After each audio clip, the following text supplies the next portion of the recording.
अस्सलाम वालेकुम दोस्तों, मैं हूं शेख काशिफ। आप देख रहे हैं एसके टीवी। अरबों खरबों दुरूदो सलाम हमारे प्यारे नबी हज़रत मोहम्मद मुस्तफ़ा सल्लल्लाहु अलैहि वसल्लम पर, उनकी आल पर और उनके असहाब पर। क़यामत की 10 बड़ी निशानियों में से एक बड़ी निशानी सूरज का मगरिब से तुलू होना। और जब सूरज मगरिब से तुलू होगा तो इसके बाद क्या होगा और लोगों की क्या कैफियत होगी, ये तमाम तर बातें आज की इस वीडियो में तफसील से जानने की कोशिश करेंगे।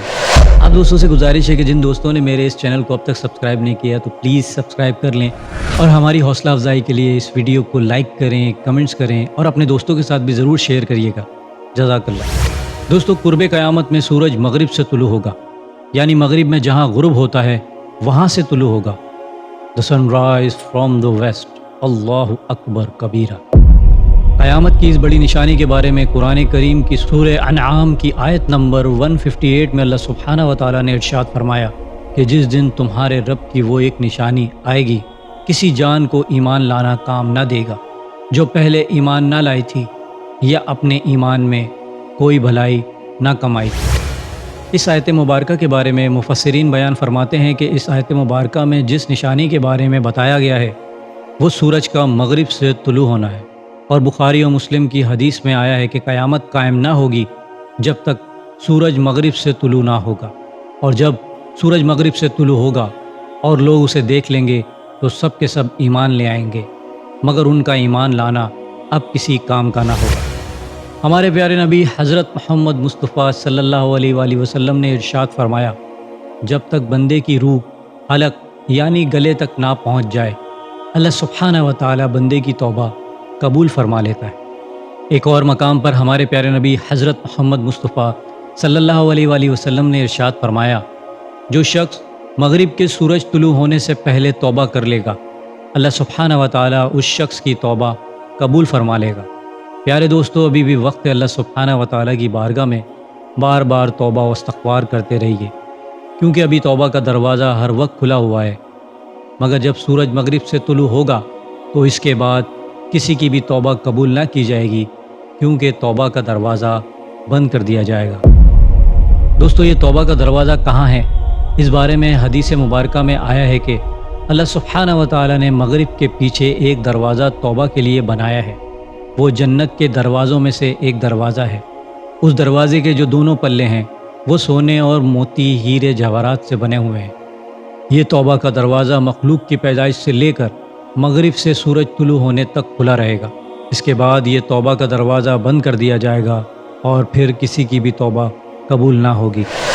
जो शख्स भी अल्लाह सुब्हानहु व तआला की बारगाह में खुलूस दिल से तौबा करता है तो उस शख्स की तौबा इस दरवाज़े में दाखिल होती है और अल्लाह सुब्हानहु व तआला की बारगाह में पेश की जाती है।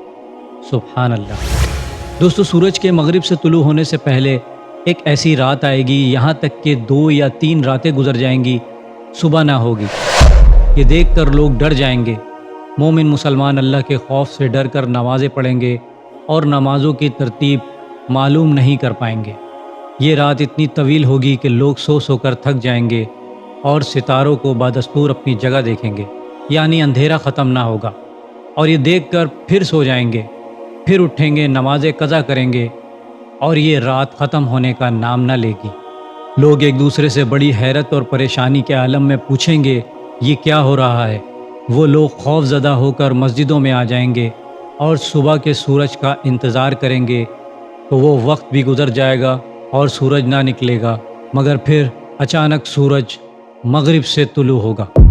लोग खौफ के मारे शोर मचाएंगे और सूरज मगरिब से तुलू होकर बढ़ता हुआ आसमान के दरमियान तक पहुंच जाएगा और वहां से वापस लौटेगा और फिर दोबारा मशरिक़ से निकलेगा, और अल्लाह सुब्हानहु व तआला की बताई हुई ये निशानी भी पूरी हो जाएगी। ये देखकर काफिर लोग भी ईमान ले आएंगे और लोग सजदे में गिर जाएंगे और तौबा करेंगे, मगर अब उनकी तौबा किसी काम ना आएगी, क्योंकि इस निशानी के पूरे होने के साथ ही तौबा का दरवाज़ा बंद हो जाएगा। दोस्तों, बेशक सूरज मगरिब की जानिब से तुलू होना क़यामत की एक बहुत बड़ी निशानी है, मगर अल्हम्दुलिल्लाह कुरान करीम की इस पेशन गोई ने साइंस को भी इस बात की तरफ मुतवज्जा कर दिया है। दोस्तों, आजकल मरीख़ साइंसदानों की तहकीक का महवर बना हुआ है। اس دوران جب مریخ پر تحقیق ہو رہی ہے، پچھلے سال کی جولائی میں مریخ کی رفتار اپنے آربٹ پر مشرق کی طرف سلو ہو گئی اور آخر میں اس کی رفتار بالکل ہی رک گئی، اور اگست اور ستمبر کے مہینے میں اس کی ڈائریکشن الٹی طرف یعنی مغرب کی طرف چلنے لگی، اور 29 ستمبر تک مریخ الٹی سمت میں گھومتا رہا۔ ماہر فلکیات کا کہنا ہے کہ تمام سیاروں میں کیونکہ ایک ہی کثافت پائی جاتی ہے، اس لیے ایک دن ہماری زمین بھی الٹی طرف گھومے گی۔ اس وقت ہماری زمین سورج کے سامنے مغرب سے مشرق کی طرف گھوم رہی ہے، یعنی اینٹی کلاک وائز، اور سورج کی روشنی زمین کے اگلے حصے پر پڑتی ہے تو وہاں دن رہتا ہے، اور پچھلے حصے میں سورج کی روشنی نہ پڑنے سے رات ہوتی ہے۔ اس طرح ہماری زمین بھی الٹا گھومنا شروع کر دے گی، تو جہاں سے سورج غروب ہوگا اسی سمت سے دوبارہ طلوع ہوگا۔ دوستو، جب میں اس نشانی کے بارے میں پڑھ رہا تھا تو دو باتیں، ایک سورہ کہف میں حضرت ذوالقرنین کے سفر کے بارے میں ہے کہ جب وہ سفر کرتے ہوئے مغرب کی جانب سفر کرتے کرتے ایک ایسے مقام پر جا پہنچے جہاں سورج انہیں کالے پانی یا کالی کیچڑ میں ڈوبتا ہوا نظر آیا۔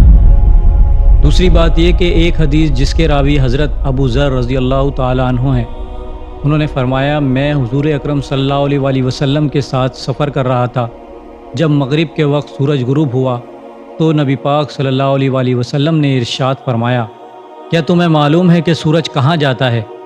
میں نے عرض کیا کہ اللہ اور اللہ کا رسول خوب جانتے ہیں۔ آپ صلی اللہ علیہ وآلہ وسلم نے ارشاد فرمایا، سورج جاتا ہے حتیٰ کہ عرش کے نیچے سجدہ کرتا ہے، پھر طلوع ہونے کی اجازت مانگتا ہے تو اسے اجازت مل جاتی ہے، اور عنقریب وہ وقت آئے گا کہ یہ جا کر سجدہ کرے گا تو وہ مقبول نہ ہوگا، اور طلوع ہونے کی اجازت چاہے گا تو اجازت نہ ملے گی، بلکہ اسے حکم ہوگا جہاں سے آیا ہے وہاں واپس چلا جا، تو اس وقت یہ مغرب سے طلوع ہوگا۔ قرآن کریم کی اس آیت کا مطلب بھی یہی ہے۔ اللہ سبحانہ و تعالیٰ نے ارشاد فرمایا، اور سورج اپنے ٹھکانے کی طرف چلتا رہتا ہے۔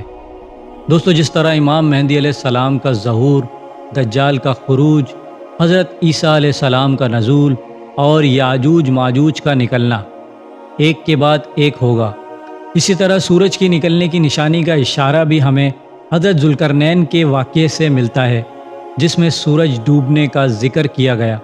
باقی ان تمام تر باتوں کا علم تو صرف اور صرف اللہ سبحانہ و تعالیٰ کو ہی معلوم ہے، ہمیں تو صرف اور صرف نشانیاں بتائی گئی ہیں، اور یہ سب ہمیں اللہ سبحانہ و تعالیٰ کی مقدس ترین کتاب یعنی قرآن کریم کو سمجھ کر پڑھنے سے ہی پتہ چلیں گی، کیونکہ قرآن کریم میں اللہ سبحانہ و تعالیٰ نے ماضی کا بھی بتایا ہے، حال بھی، اور ہمارے آنے والا مستقبل بھی۔ اللہ سبحانہ و تعالیٰ سے دعا ہے کہ قرآن کریم سمجھ کر پڑھنے اور اس پر عمل کرنے والا بنا دے، آمین۔ دوستوں، امید کرتا ہوں میری ویڈیو سے آپ کی معلومات میں اضافہ ہوا ہوگا اور کچھ نیا جاننے کو ملا ہوگا۔ اگر میری ویڈیو آپ کو اچھی لگی تو میری ویڈیو کو لائک کریں، میرے چینل کو سبسکرائب کریں اور بیل آئیکن پہ بھی کلک کر دیں۔ اب میں ملوں گا آپ کو ایک ایسی ہی انفارمیٹیو ویڈیو کے ساتھ، تب تک کے لیے اللہ حافظ۔